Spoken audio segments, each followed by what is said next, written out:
자, 그러면은 이제 계속해서 이제 이론 6번 보도록 하겠습니다. 자, 다음 중 재무제표상 자산의 차감 항목으로 표시되지 않은 거래는 라고 되어 있어요.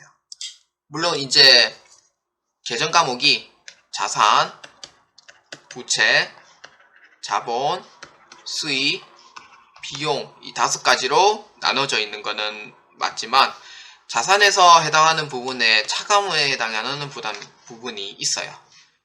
차감하는 부분. 그러니까 즉 어딘가에 소속은 되어 있진 않지만 이제 해당 보조 역할을 해주는 뭐 차감에 해당하는 이제 표시 항목이 있습니다. 그 중에 하나가 감가상각 누계액이에요. 이거는 유형자산에 해당하는 감가상각 누계, 그 다음에 대손 충당금, 즉 매출 채권이라든지 아니면은 기타 채권에 해당하는 대손 충당금, 그 다음에 재고자산 평가 충당금은 이제 재고자산에 대한 이제 평가 손실에 대한 이 재고자산 평가 충당금이다 라고 보시면 되겠습니다.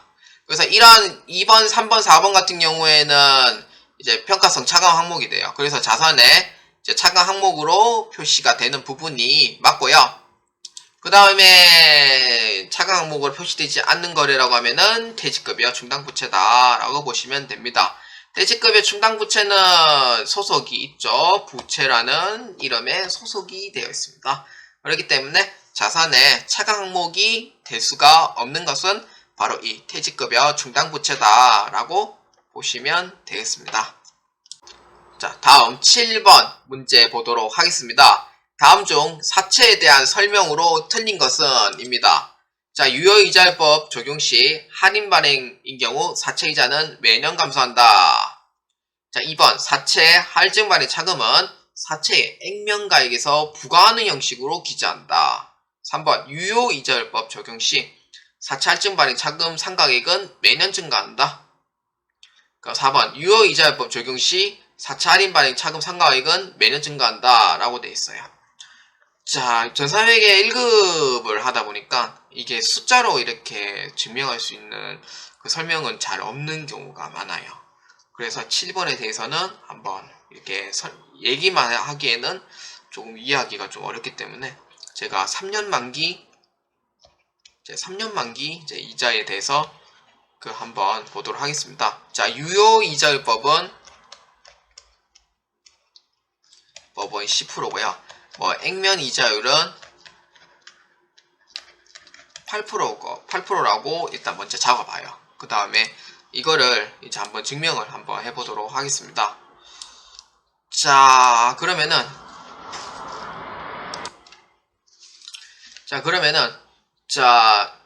2번 같은 경우에는 사채 할증 발행 차금은 액면가액에서 부과하는 형식으로 기재된다. 이건 맞는 얘기예요.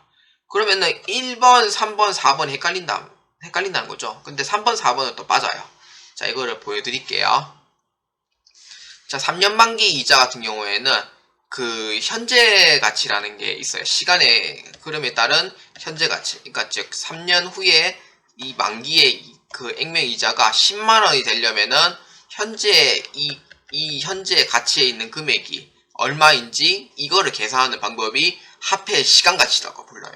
근데 화폐의 시간 가치 같은 경우에는 시험 문제에서도 안 나오는 부분이기 때문에 사실 이론적으로 설명을 해주진 않습니다. 어느 학원에 가도 그 다음에 강의에 가도. 근데 아니면은 CPA 자격증이나 그 면허라든지 아니면 세무사 면허라든지 그런 경우에는 이제 현재 가치에 대해서 설명하지만 전사회계에서는 설명을 하고 있지는 않아요. 그렇기 때문에 그래서 이 부분에 대해서 화폐의 시간 가치를 이용을 해서 한번 이 1번과 3번에 4번에 대해서 증명을 해보도록 하겠습니다. 물론 이 문제는 액면 이자율이 더 낮고 유효이자율법이 더 높기 때문에 할인 발행이 나올 수밖에 없습니다. 자, 첫 번째는 원금 10만원에 대한 3년 유효이자율법에 의한 10%에 대한 현재 가치를 찾습니다. 두 번째는 10만원에 그러니까 현재 가치 액면 금액 10만원에 해당하는 액면 이자율 8% 곱하면은 8천이 나와요. 여기서 3년에 10%에 해당하는 연금 현가를 구합니다. 그래서 이렇게 증명을 보일 수밖에 없는데, 자, 10만원에서 곱하기 0.75131로 곱해줍니다. 그러면 75,131원이 돼. 자, 현재는 이런 게 있다고만 생각하시면 돼요. 자, 그다음 8,000원에 곱하기 2.4868 19,815원입니다. 19,815원. 자, 그러면은 이게 3년 후에 10만원이 되려면은 현재 가치 금액이 얼마인지 나와요. 94,946원입니다. 94,946원. 이게 바로 이제 최초의 이제 현재 가치의 금액이 당기돼요. 그래서 이거는 할인 반영입니다. 액면 가입보다 낮게 발행을 했기 때문에 이거는 할인 반영이 돼요. 그래서 할인 반영에 대해서 이제 얘기를 해보도록 하겠습니다. 94,946원이죠. 자, 그러면은 이제 이자는 당연히 유효이자율법에 의해서 지급을 한다는 거는 다 배우셨을 거예요.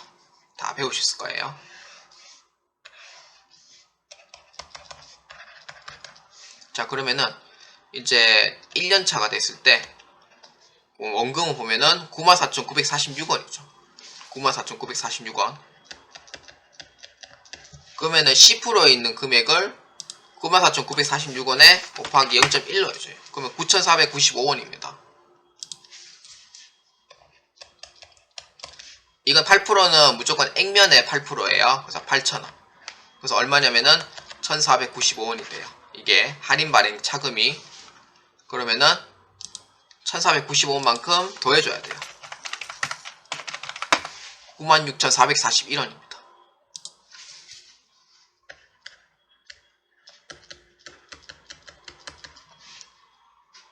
그러면은 똑같이 10%만큼 곱해줘요.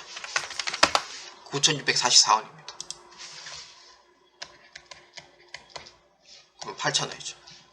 그럼 빼면은 1,644원이 돼요. 이게 4차 할인 발행 차금이 이제 계속 증가하는 요인입니다. 98,085원이에요. 자, 그 다음 3년차. 이제 만기죠. 만기가 되는 날짜예요. 자, 98,085원에서 0.1로 곱해주면은 9,809원입니다. 반올림입니다. 반올림. 근데 제가 이거를 왜 하고 있냐면은, 이제 이게 4차 할인 발행 차금이 증가한다는 걸 증명하기 위해서 제가 하는 거예요. 그러면 1,809원이에요.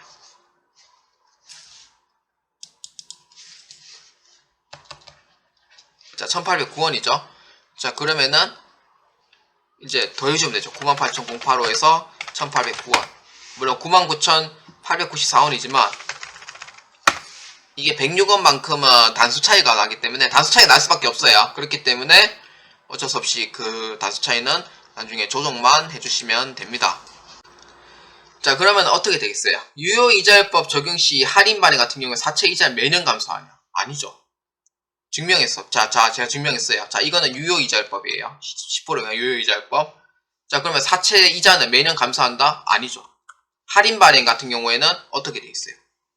매년 증가하게 되죠. 증가하게 돼요. 그래서 답은 1번이 되고요. 3번은 맞는 얘기예요. 유효이자율법 적용 시 사채 할인 발행 차금은 매년 증가한다. 이건 맞는 얘기예요. 사채 할증 발행 차금은 매년 증가하는 게 맞아요. 사채 할인 발행 차금은 보시다시피 1,495원, 1,644원, 1,809원이에요. 증가하죠. 맞는 얘기예요. 자, 그러면 정답은 몇 번? 1번이다 라고 보시면 됩니다. 그래서 유효이자율법 적용 시 할인 발행의 경우에는 사채 이자가 매년 감소한다는 게 아니고 매년 증가한다 라고 보시면 됩니다. 자, 8번 보도록 하겠습니다. 자, 1기 회계 연도 중 10월 1일 내역연수 5년 잔존가치 100만원인 기계장치를 500만원에 매입하였으며 기계장치의 취득부대 비용은 50만원에 지출하였다. 동기계 원가 모형을 적용하고 정액법으로 상각한다. 1기 회계연도에 계상될 감가상각비에 맞는 것은 입니다. 월할 상각하라.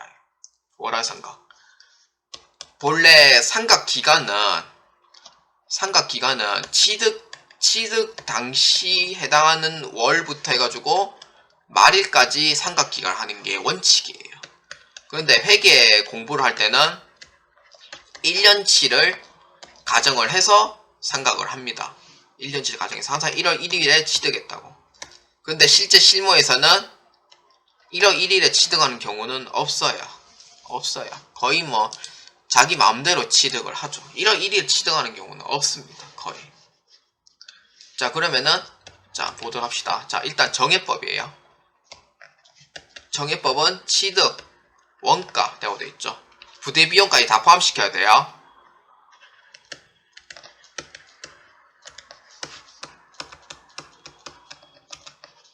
부대 비용까지 포함시켜서 빼기 잔존가치만큼 빼줍니다. 자, 그럼 얼마예요? 550만원에서 100만원 빼면 450만원 되겠죠. 이게 상각 대상 금액이 돼요. 취득원가에서 잔존가치만큼 빼면 이제 450만원만큼이 되죠. 450만원에서 나누기 내용연수만큼 나눠주면 돼요. 얼마냐면은 5년이죠. 5년이고 곱하기 월화상각이니까 10월, 11월, 12월 3개월이에요. 1년 12달 중에서 3개월만큼 곱해주면 됩니다. 그럼 얼마냐면은 자, 이 금액이 얼마냐면은 450만원에서 나누기 5년 해주죠. 90만원씩 해가지고 3 나누기 12. 왜냐면은 10월 1일부터 12월 31일까지 취득을 했기 때문에 3개월만 계산을 하고요. 회계기간은 1월 1일부터 12월 31일까지이기 때문에 12분의 3으로 계산을 해주셔야 합니다. 자, 그러면 얼마? 22만 5천원이 됩니다. 22만 5천원이 됩니다. 그래서 정답 몇 번? 3번이다 라고 보시면 됩니다. 자, 그러면은 정답은 이제 3번 22만 5천원이다 라고 보시면 됩니다. 자, 그러면 8번 문제까지가 이제 재무회계고요. 이제 9번 문제를 보도록 하겠습니다. 자, 문제 9번 한번 읽어보도록 할게요. 자, 갑사의 제품 A와 제품 B에 대한 제조 원가 자료는 다음과 같다. 실제 개별 원가 계산 방법에 따라 기계 시간을 기준으로 제조 간접비를 배부하였을 때 제품 A의 제조 원가는 얼마인가 라고 되어 있어요. 제품의 제조 A의 제조 원가를 얘기해요. 제조 원가를 얘기하는 거는 직접 재료비,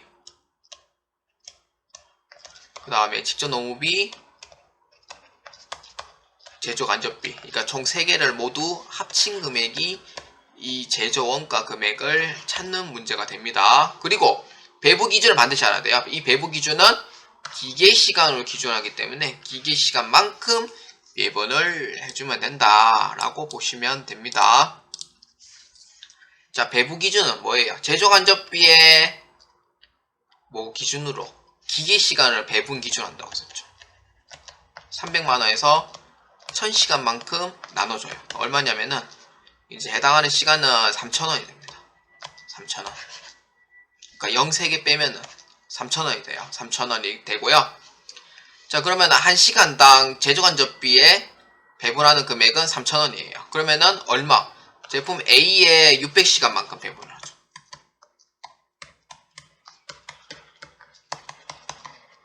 180만원이 되겠고, 그 다음 제품 B는 그러니까 시간당 3,000원이니까 곱하기 400시간만큼 해주면은 120만원 이렇게 배분이 돼요. 그래서 총 합쳐서 이제 제조간접비는 300만원만큼 이제 배분이 된 게 되고요. 자, 그러면은 이제 제조원가 금액을 찾으시면 되죠. 그래서 직접 재료비, 자, A에 대해서 찾는 거기 때문에 직접 재료비 700만원, 그 다음에 직접 농업비 400만원, 그 다음에 제조간접비는 얼마냐면은 아까 180만원 돼 있었죠. 제조간접 180만원만큼 배분을 해줍니다. 그러면은 700만원, 400만원, 1100만원 있죠. 그래서 얼마냐면은 1280만원이 되는 거예요. 1280만원. 그래서 정답은 몇 번? 3번이다 라고 보시면 됩니다. 자, 그래서 정답은 3번입니다.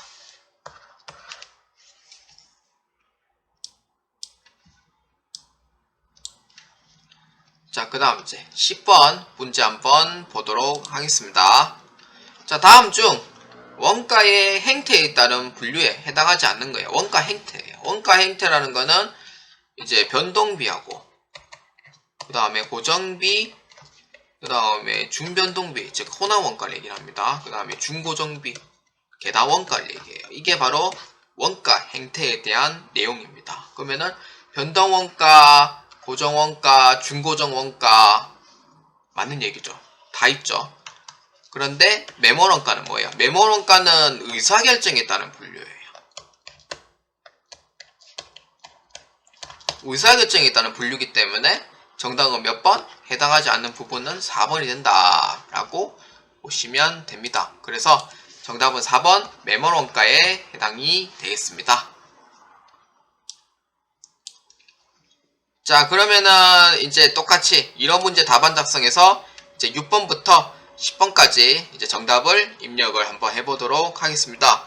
자, 6번의 답은 1번이 해당이 되었고요. 그럼 7번에도 1번, 그다음 8번에는 이제 3번, 9번에는 3번, 10번에는 정답이 4번이 되겠습니다.